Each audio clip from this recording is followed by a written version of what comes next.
자, 계속해서 과학기술 규제 관련 법제 체계와 내용에 대해서 강의를 진행하겠습니다.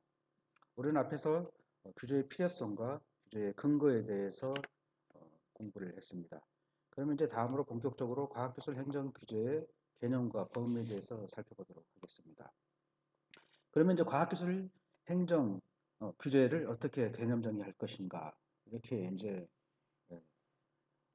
생각을 한다면은 이렇게 이제 정리를 할 수가 있겠습니다. 즉, 과학기술 행정규제는 과학기술 행정기관이 국민에 대해서 특정한 행정 목적을 위하여 권리를 제한하거나 의무를 부여하는 것으로 법령 등에 규정된 사항을 과학기술 행정규제다. 이렇게 이제 개념 정의를 할 수가 있겠습니다.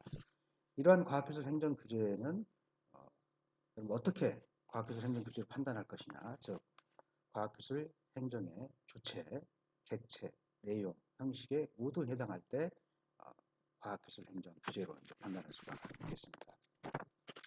여기서 말하는 과학기술 행정기관이라는 것은 이제 법령이나 조례 규칙에 의해서 행정 권한을 가진 기관과 이러한 그 과학기술 행정에 관한 권한을 위임받은 법인이나 단체, 또 그 기관이나 개인도 포함된다라고 정리를 하시면 되겠습니다. 또 이제 과학기술 행정의 객체에 대해서 여기서 객체는 이제 대한민국 국적을 가진 국민만을 얘기하는 것이냐, 그렇지 않고 여기서 말하는 이제 객체, 즉 국민은 대한민국 국민으로 한정하는 것이 아니고 과학기술 행정의 규제의 근거가 되는 법령 등에서 외국인도 포함하고 있다고 한다면 이제 규제 대상에 이제 포함된다, 이렇게 이제 이해를 하시면 되겠습니다. 원칙적으로 이제 과학기술 행정 규제에 있어서 그 객체에는 내국인만이 아니라 외국인도 피규제자로 볼 수가 있습니다. 자, 그 다음에 이제 그 법령 등의 형식에 있어서도 이제 여기 법령 등이라는 것은 우리가 이제 잘 알고 있는 법률, 또 대통령령, 총리령, 또 각부 장관이 발하는 부령들 있잖아요. 시행 규칙들, 지방자치단체에서 이제 제정하는 이제 조례나 이제 규칙들 이런 것들도 이제 포함된다 생각을 하시면 되겠습니다. 자, 과학기술 행정 규제의 이제 범위와 관련해서 이제 보면은 우리가 잘 알고 있는 허가나 특허, 면허, 검사, 시험 검사, 검정, 확인, 증명 일정한 이제 요건과 기준을 정해놓고 과학기술 행정기관이 국민으로부터 이제 신청을 받아 처리하는 행정 처분 또는 이와 이제 유사한 사항은 과학기술 행정규제의 범위에 이제 포섭시킬 수가 있겠다.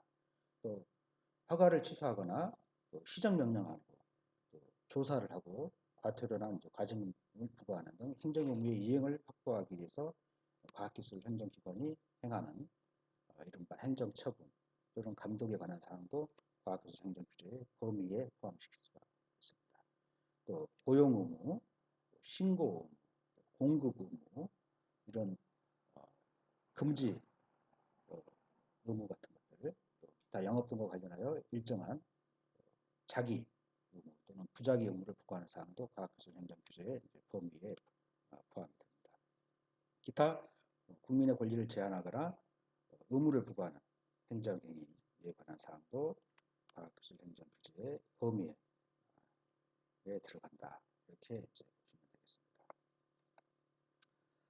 그러면 이제 과학기술 행정규제를 이제 정할 수 있는 법령 등의 이제 범위에는 아까 이제 법령 등과 관련해서 말씀드렸죠. 이게 법령 등에는 법률만이 아니라 대통령령, 총리령, 부령, 조례 규칙으로 정할 수가 있다고 이제 말씀드리고 또 다만 이제 이러한 그 법령주의 어떤 아주 전문적이고 기술적인 사항 또는 이제 경미한 사항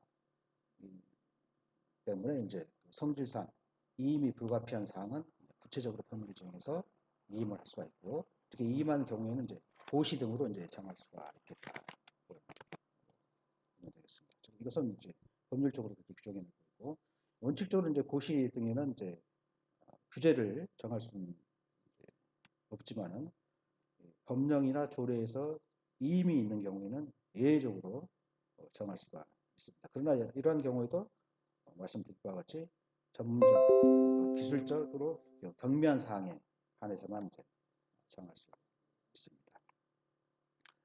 또 행정기관은 법률에 근거하지 않는 규제로 국민의 권리를 제한하거나 의무를 부과할 수 없다. 우리가 헌법적 근거인 법률 유보 조항에서 앞의 시간에 이제 살펴본 것 같습니다. 다음에 이제 과학기술의 발전과 이제 규제에 관해서 보면은 우리가 이제 과학기술의 이제 발전함에 따라서 많은 이제 규제들이 이제 필요를 합니다. 그래서 이 과학기술의 발전과 규제의 갈등 관계도 오늘날 굉장히 중요한 이제 관심사가 되고 있습니다. 우리가 이제 사전 이 과학기술의 발전에 따라서 이것을 사전에 규제할 것이냐, 또는 사후에 규제할 것이냐, 또 이제 과학기술이 발전함에 따라서 생각지도 못한 내용들이 나타나고 있고, 그러면 이제 그것을 규제할 수 없는 소위 말하는 규제 공백이 이제 발견을 할 수가 있고, 또 때로는 너무 많은 규제를 함으로써 이제 규제가 과다하다라는 이런 지적도 그렇습니다. 자, 그러면 이제 그 과학기술의 발전과 규제에 관한 갈등의 이제 유형을 보면, 과학기술의 발전이 이제 기존의 그 규제와 다양한 갈등을 야기한 사례들이 있습니다. 이러한 그 많은 사례들은 대체로 이제 기존 사업자와 신규 사업자 사이의 경쟁 관계에서 발생을 하고 있습니다. 우리가 이제 이런 그 유형으로서는 이제 뭐 여러 가지가 있지만은 동일 상품 경쟁이나 우리가 잘 알고 있는 뭐 우버 택시나 타다 최근에 발생했던 타다 택시 같은 거, 또 에어비앤비 같은 것이 이제 동일 상품 경쟁의 대표적인 예로 들 수가 있겠습니다. 기존 택시 사업과 이제 우버 택시는 자동차를 이용해서 소위 말하는 여객 운송 서비스를 제공한다는 점에서 또 에어비앤비도 이제 기존 숙박업과 같이 이제 그 숙박 서비스를 제공한다는 점에서 이 사업은 이제 동일하잖아요. 여기서 이제 이야기되는 갈등이 기존의 사업자, 신규 사업자 사이에서 규제 차별이 발생한다는 거죠. 다시 말씀드리면 경쟁 조건의 차이를 이야기한다는데 그 본질이 있다고 할 수가 있겠습니다.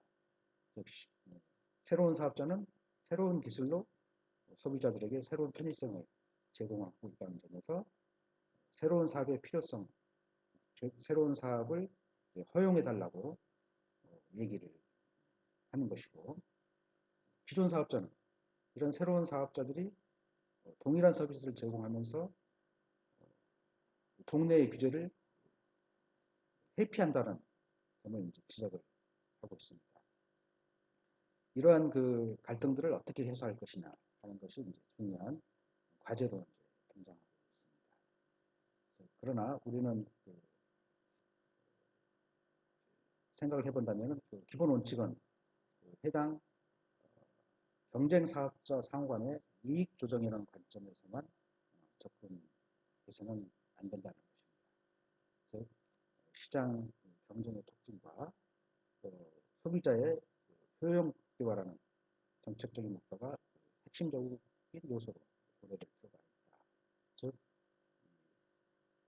과학기술의 행정에 관한 법은 과학기술 경쟁을 보호해야 하는 것이지 과학기술 경쟁자를 보호해서는 안 된다라고 이제 생각을 합니다. 또 과학기술의 발전과 그 기술에 관한 갈등의 이유는 두 번째로 생각할 수 있는 마부와 자동차 운송, 문화 운송과 철도 운송, 케이블 방송과 IPTV 이런 그 경쟁 상황을 생각해 볼 수가 있겠습니다. 이것은 이제 전통적인 사업자와 새로운 사업자가 이제 생산하거나 제공하는 재화나 영역은 서로 다르지만은 새로운 사업이 동네 이제 전통적인 사업을 대체할 수 있기 때문에 사업자 간의 이제 이해 충돌이 이제 발생하는 경우다. 이렇게 볼 수 있는 유형들입니다. 그러니까 앞에서 말씀드린 이제 동일 상품 어, 경쟁에서에 비해서는 이제 신규성이나 사회 경제적으로 미치는 영향력이 큰 것이 이제 일반적입니다. 또한 이제 대체제 경쟁의 경우에는 있어서 이제 새로운 사업은 새로운 시장을 창출해 나갈 뿐만이 아니라 그 파급 효과도 굉장히 커서 새로운 관련 사업이나 소위 말하는 과학기술의 혁신을 유도할 잠재력이 큰 경우가 대부분이라는 점에서 의미가 큰 갈등 유형에 속합니다. 또 이제 오늘날 대체제 경쟁형에 대해서 어떤 형태의 이제 규제를 할 것이냐 하는 것도 이제 중요한 과제가 되고 있다. 이렇게 정리할 수가 있겠습니다. 다음으로 이제 과학기술 발전 구조에 관한 세 번째 유형에서 이제 기본권 이제 충돌형입니다. 이것은 새로운 기술의 활용이 이용자의 소위 말하는 이제 헌법이 정하고 있는 기본권 이제 충돌하는 겁니다. 헬스케어라든가 빅데이터 또는 이제 IoT 관련 사업에서 개인정보 보호라는 이제 기본권의 보호를 어떻게 할 것인가 이것이 이제 상당히 문제되는 영역이 바로 이제 기본권 충돌입니다. 이러한 유형에서는 관련 기본권의 성질과 내용, 또 관련된 여러 이제 공익과 사익기구 관계를 어떻게 이제 조정할 것인지가 관건이 될 것입니다. 그러나 이제 과학기술의 발전으로 야기되고 있는 또 야기될 가능성이 기본권 충돌에 있어서는 전통적인 기본권 충돌이나 또 소위 말하는 공익과 사익의 이익 형량에서와는 다른 접근이 요구되고 있습니다. 과학기술의 변화를 위해서 사회 경제적 토대가 달라진 현대사회에서 예컨대 영업의 자유나 재산권의 보호, 또 인격 형성의 차이 등 전통적인 기본권 관념이 그대로 유지되기 어려운 경우가 많기 때문에 전통적인 기본권에 대한 현대적 재해석이 요구되고 있습니다. 다시 말씀드리면은 이제 개인정보에 대한 접근에 있어서도 분명 이를 이제 인격권에 기치한 프라이버시 문제로 보고 있었지만은 이러한 이제 관점만으로 접근해야 되는 것은 아니고 오늘날에는 정보가 가지는 재화, 특히 이제 공공재로서의 성격을 고려해 본다면 개인정보 보호 제도를 재설계할 필요가 있다. 이렇게 이제 많은 학자들이 얘기합니다. 현행 개인정보 보호법제는 개인정보를 이제 인격권의 기초에 파악해서 개인정보의 수집이나 활용 등의 문제를 모두 정보 주체의 동의에 의존하고 있습니다. 그런데 이제 이러한 입법 태도가 개인정보의 이용에 대한 과도한 제한으로 작용하는 것이 아니냐 하는 비판도 있습니다. 다음에 이제 네 번째 유형으로서는 이제 가치 갈등입니다. 이러한 네 번째 가치 갈등은 새로운 과학기술의 활용이 특히 이제 개인의 이해를 떠나서 사회적 가치 내지 이데올로기 차원의 대립에 따라서 과학기술 행정에 대한 규제 갈등을 야기하는 경우에 해당됩니다. 이러한 가치 갈등형의 유형으로서 배아주기 연구나 유전자 변형 등 같은 소위 말하는 생명공학 기술에서 같이 새로운 기술이 전통적인 윤리관과 충돌해서 발생하고 있습니다. 이러한 경우는 이제 과학기술을 활용하는 행위가 특정 개인의 이익을 침해해서 그러한 이해관계자와 사업자가 갈등 관계에 서게 되는 것이 아니라 앞에서 말한 세 가지 유형과는 이제 차이가 있습니다. 물론 이제 전통적인 윤리관리 문제들은 생명공학이나 환경 생태계 이런 그 인류 생존에 대한 위험도 헌법상 기본권과 관련되어 있긴 하지만 여기에서는 이제 개인의 기본권으로 설명되기 어려운 소위 말하는 공동체의 질서 내지 공동체의 이제 가치 이런 거대한 뭐라고 할까요? 거대한 화두 내지 이제 담론이 이제 중요한 역할을 하고 있습니다.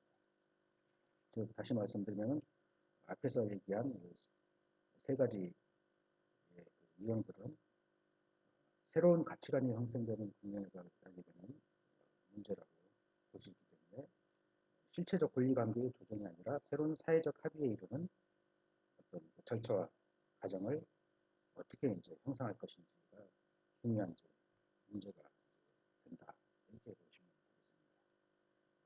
따라서 그 네 번째 가치 갈등형에 해당하는 경우에는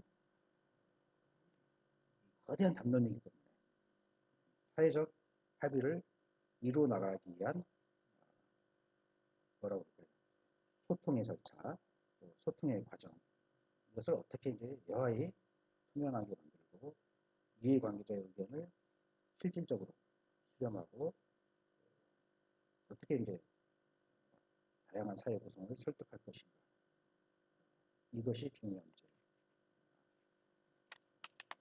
제도적 과제가 되고 있다. 이렇게 이제 설명을 드릴 수가 있겠습니다. 자, 그러면 이제 과학기술의 이제 그 법적 과제에 대해서 이제 정리를 한번 할까 합니다. 자, 먼저 과학기술 과제 이제 법적 과제로서는 이제 비례 원칙을 들 수가 있겠습니다. 과학기술 행정의 목적과 그 목적을 실현하기 위한 수단의 관계는 이성적인 관계여야 한다. 즉, 이러한 비례 원칙에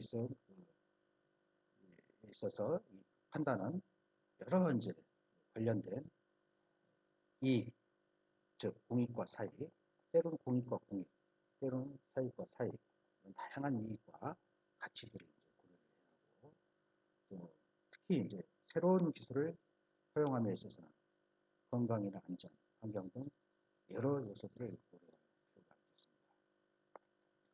다음으로 이제 그 피해자 이제 구제 가능성이 있어야 것입니다. 즉, 과학기술을 어떻게 구제할 것인지를 이제 결정하는 데 있어서는 미래에 예측되는 위험을 지금 가지고 있는 최대의 과학기술 역량으로 이제 판단하고 이러한 예측되는 위험으로 인한 피해 구제 가능성이 어느 정도 되는 것인가 이것을 이제 중요한 판단 요소로 삼아야 된다는 것입니다. 만약에 어떤 그 위험으로부터 야기되는 피해 구제 가능성이 높다면 그러한 과학기술 발전에 따른 위험은 이제 허용되기 어려울 것이다. 이렇게 생각을 해야 합니다. 다음에는 이제 그 법의 형식의 존중과 실질적 법치주의가 이제 즉 과학기술 행정에 대한 규제는 규제 법정주의에 따라서 과학기술 행정에 대한 법적 불확실성을 제거할 필요가 있다. 즉 법에 있어서 형식이 굉장히 중요하다. 법에 있어서 형식은 법적 안정성을 위한 핵심 요소이기 때문에 우리가 법의 형식도 존중할 필요가 있다. 따라서 우리가 잘 알고 있다시피 그 형식이 없는 법률은 이제 상상할 수 없잖아요. 법의 형식들, 법의 계통들 있잖아요. 헌법, 최고의 법인 헌법으로부터 제일 말단인 규칙, 고시 이런 것까지 포함되는 이런 형식적 법령의 존중도 필요하고 다만 오늘날 그 법치국가라는 것은 단순한 이런 형식적 법령에 따라서 지배되는 그런 국가가 아니라 실질적 법치국가를 구현하는 단순한 법률 적합성을 넘어서서 인간의 존엄과 가치, 행복 주권 이런 것도 실질적으로 과학기술 행정 법제에서 관철될 필요가 있다. 또 이러한 그 과학기술 규제를 함에 있어서는 구체적이나 개별적 상황에서 정의가 실현될 수 있도록 과학기술 관련 법제가 제정되고 집행되어야 된다. 이렇게 정리를 해볼 필요가 있겠습니다. 자, 잠시 쉬었다가